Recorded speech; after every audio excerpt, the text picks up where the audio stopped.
Hi all, ഇന്നത്തേത് ഒരു chicken കറിയുടെ റെസിപ്പിയാണ്. വളരെ വേഗത്തിലും നല്ല ടേസ്റ്റോട് കൂടിയിട്ട് ഉണ്ടാക്കാൻ പറ്റുന്ന ഒരു റെസിപ്പിയാണ്. അപ്പോൾ അതിനായിട്ട് ഒരു പാത്രത്തിലേക്ക് 2 ടേബിൾ സ്പൂൺ ഓയിലും 1 ടീസ്പൂൺ നെയ്യും ചേർക്കുക.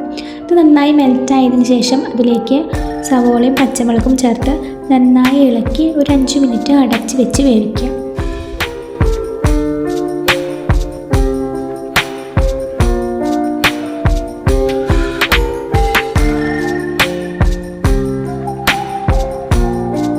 എന്നിട്ട് അതിലേക്ക് ഏലക്ക, പട്ട, ബേ ലീഫ്, ജീരകം, ഗ്രാമ്പൂ എന്നിവ ചേർത്ത് നന്നായി ഇളക്കി അടച്ചു വെച്ച് 2 മിനിറ്റ് വേവിക്കുക.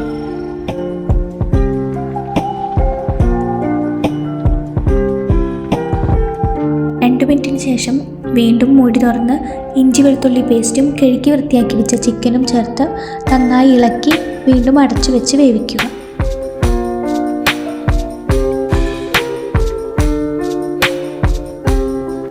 എന്നിട്ട് അതിലേക്ക് ചെറുതാക്കി അരിഞ്ഞു വെച്ച തക്കാളിയും ഉപ്പും ചേർത്ത് നന്നായി ഇളക്കി വീണ്ടും അടച്ചു വെച്ച് വയ്ക്കുക. അപ്പോഴേക്കും ചിക്കനിൽ നന്നായിട്ട് വെള്ളമൊക്കെ ഇറങ്ങിയിട്ടുണ്ടായിരിക്കും.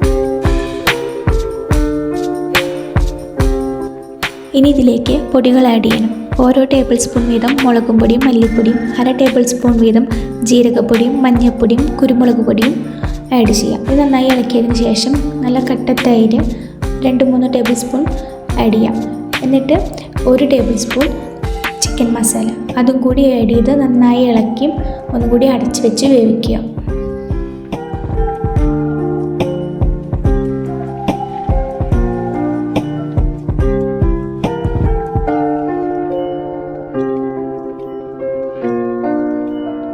ഇനി ഇതിലേക്ക് ഗരം മസാലയും അരിഞ്ഞു വെച്ച മല്ലിയിലയും കൂടി ചേർത്ത് നന്നായി ഇളക്കി ഒന്നും കൂടി അടച്ച് വെച്ച് വേവിക്കുക. അപ്പോൾ അതോട് കൂടിയിട്ട് കറി റെഡി ആയിട്ടുണ്ട്. അപ്പോൾ ഇത് ചപ്പാത്തിയുടെ കൂടിയും പൊറോട്ടയുടെ കൂടിയൊക്കെ നന്നായി ചേർന്ന് പോകുന്നൊരു കറിയാണ്. വളരെ എളുപ്പത്തിൽ തന്നെ ഉണ്ടാക്കാൻ പറ്റുന്നതാണ്. അപ്പോൾ എല്ലാവരും ഒന്ന് തയ്യാറാക്കി നോക്കുക. Okay, by.